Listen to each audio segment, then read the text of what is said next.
अगर आपने हमारे YouTube चैनल को अब तक सब्सक्राइब नहीं किया है तो आपको यहाँ सब्सक्राइब बटन दिख रहा है, इस पर आप क्लिक कीजिए और हमें सब्सक्राइब कर लीजिए। और साथ ही साथ इसके सामने एक नोटिफिकेशन बेल आ रहा है, उसे भी आप इनेबल कर दीजिए ताकि आपको तुरंत नोटिफिकेशन मिले जब भी हम कोई नई वीडियो अपलोड करें।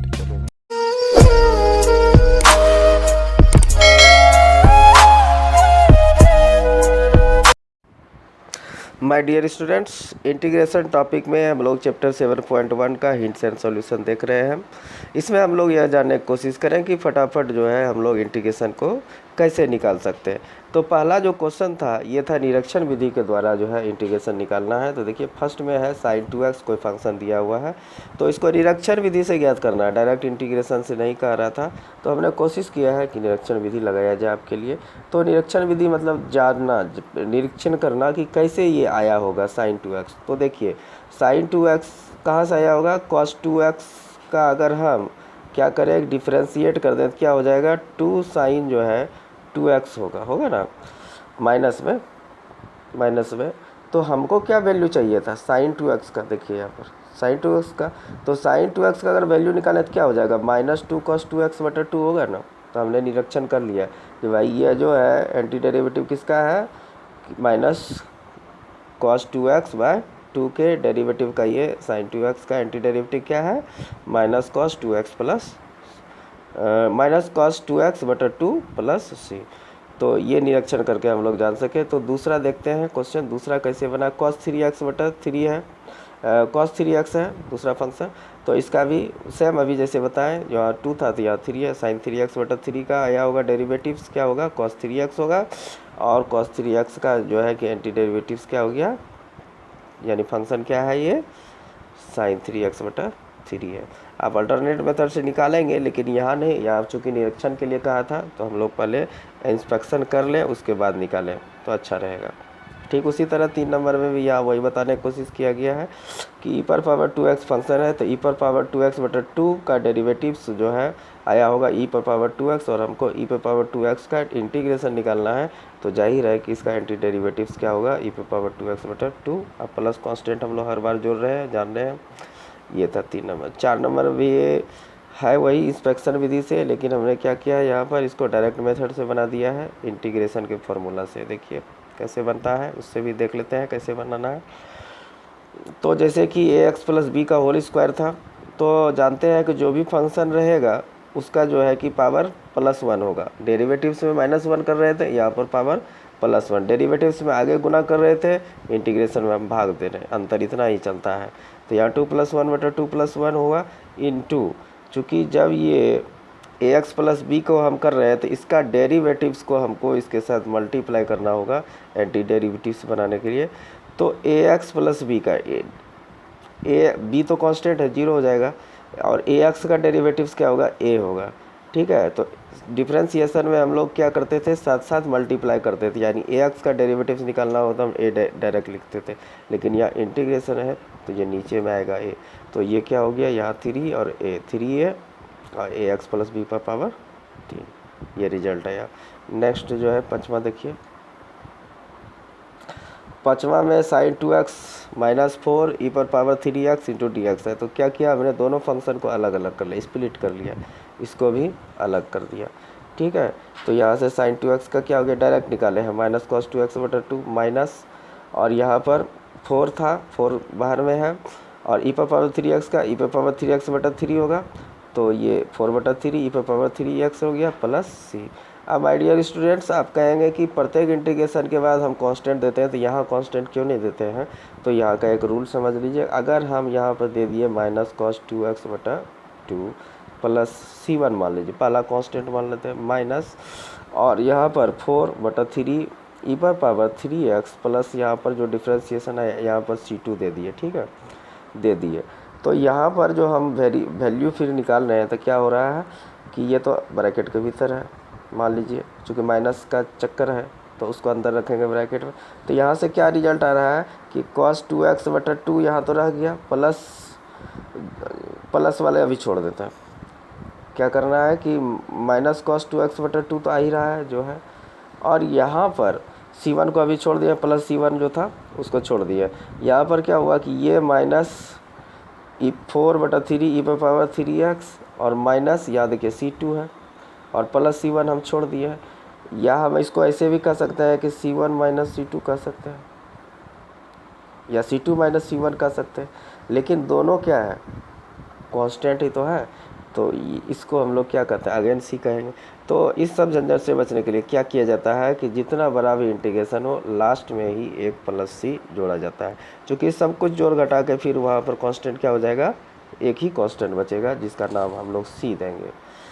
अब यहाँ 6 नंबर से डायरेक्ट फॉर्मूला पे कर रहा है इंटीग्रेशन करने के लिए। देखिए फटाफट कैसे सोल्व करते हैं। तो यहाँ पर है 4e⁻³ + 1 × dx दोनों में है। तो हमने क्या किया, इस फंक्शन को अलग कर लिया और इस फंक्शन को अलग कर लिया।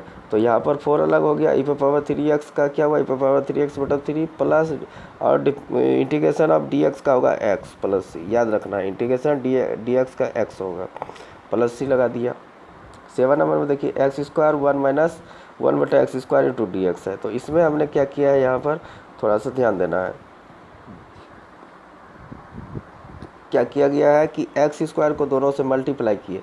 तो देखिए यहाँ पे 1 से मल्टीप्लाई किए तो x² हो गया माइनस, अब यहाँ पर 1/x² से मल्टीप्लाई कर रहे हैं x² को, 1/x² से मल्टीप्लाई किए x² को, तो x² खत्म हो जाएगा तो क्या बचा -1। तो इसलिए यहाँ लिखा हुआ है x² - 1 × dx। तो अब दोनों को अलग अलग कर दीजिए, x² dx अलग माइनस dx अलग, x² dx का x³ और dx का -x हो गया प्लस C।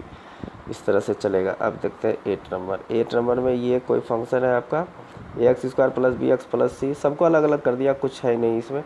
और a को अलग, x² का क्या हो गया x²/3, b को अलग किया, x का क्या होगा x²/2 और यहाँ पर c अलग रह गया, dx का क्या होगा x होगा प्लस कांस्टेंट। तो ये सिंपल सा था, कुछ है इसमें नहीं। अब इस 9 नंबर देखते हैं, 9 नंबर कैसे बनाया गया है। तो यहाँ पर 2x² + cx × dx कोई फंक्शन है। तो हमने क्या किया, फिर वही काम किया कि सब फंक्शन को अलग अलग कर लिया। तो 2 यहाँ बाहर था, x² का x³ और ex का ex ही होगा प्लस c। अब 10 नंबर में देखिए क्या किया गया है।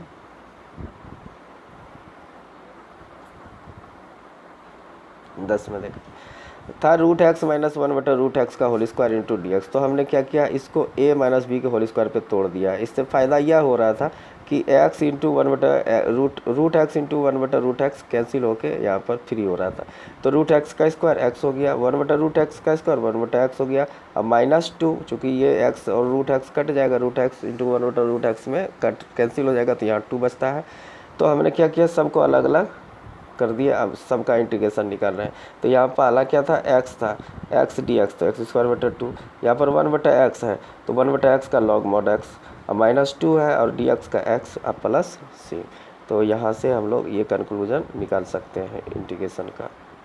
देखिए 11 नंबर कैसे सॉल्व करना है। 11 में क्वेश्चन यहाँ पर है x³ + 5x² - 4/x² × dx। तो क्या करना है, सबको अलग अलग टर्म में क्या कर रहे हैं, हमने सबको x³ + 5x² + 4/x² यानी सबको x² से डिवाइड कर दिया है। तो यहाँ पर देखिए x² में x³ से भाग दिया तो क्या बचा x, इसका x² कैंसिल होकर यहाँ क्या बचेगा 5 और इसका -4/x² × dx। सबको अलग अलग हम अगर कर दें तो क्या हमारे पास रिजल्ट हो जाएगा कि x dx -5 और dx रहेगा अंदर में इंटीग्रेशन में, -4 बाहर कर लिया तो 1/x² था, तो इसको हम x⁻² लिख सकते हैं। तो वही यहाँ पर लिखा हुआ है x² x⁻² × dx। तो x × dx का x²/2 5 और dx का x माइनस। अब यहाँ पर ध्यान देना है क्या किया है कि ये फंक्शन क्या होता है कि -2 + 1